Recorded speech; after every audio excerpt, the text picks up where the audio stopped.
காவல்துறையை பொதுமக்கள் இப்போ சமீப காலமாக அவங்களுக்காக உருவாக்கப்பட்டது, அவங்களோட பாதுகாக்காக உருவாக்கப்பட்டது. அவங்களுக்கு பிரச்சனை வந்தால் அவங்களுக்கு சப்போர்ட் பண்ணி தவறு செய்கிறவங்கள சட்டத்தின் மேல் நிறுத்துறதுக்கு காவல்துறை அப்படிங்கிறத அவங்க மறந்துடுறாங்க.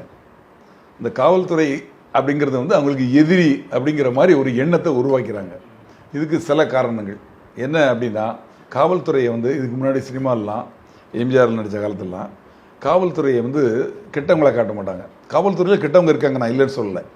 1,32,000 பேர் பணியிடங்கள் இருக்குது. அதில் ஒரு 15,000 பணியிடங்கள் காலியாகவே இருக்குது. இருக்கக்கூடிய மற்றவங்களில் ஒரு 5%லேருந்து 10% நிச்சயமாக கெட்டவங்க இருக்காங்க, கருப்பாடுகள் இருக்காங்க, நான் இல்லைன்னே சொல்லலை.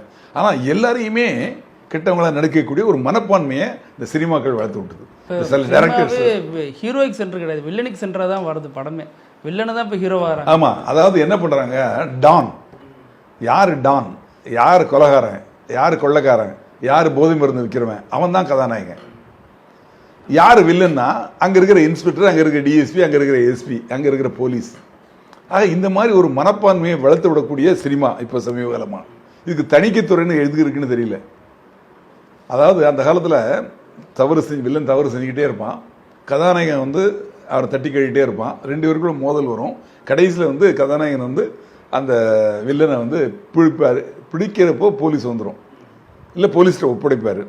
போலீஸ் நீதிமன்றத்துக்கு போவாங்க, நீதிமன்றம் தண்டனை கொடுக்கும். கடைசியில் அவர் ஜெயிலுக்கு போவார், அப்புறம் திரும்பி வருவார். இப்படி தான் இருக்கும் கதை. காட்சிகள் கூட கிண்டல் பண்ணப்பட்டுச்சு, கடைசியாக தான் போலீஸ் வருவாங்க. ஆமாம், அது பரவாயில்ல, அது அவங்க காட்டுறதுக்கு அப்படி காட்டுறாங்க, அதை பற்றி பரவாயில்ல. ஆனால் காவல்துறைங்கிறது வரும், தவறு செய்தவங்க மேல் நடவடிக்கை எடுக்கும், கேஸ் போடுவாங்க, அப்புறம் கோர்ட்டு தண்டனை கொடுக்கும் அப்படின்னு. இப்போ அப்படி கிடையாது.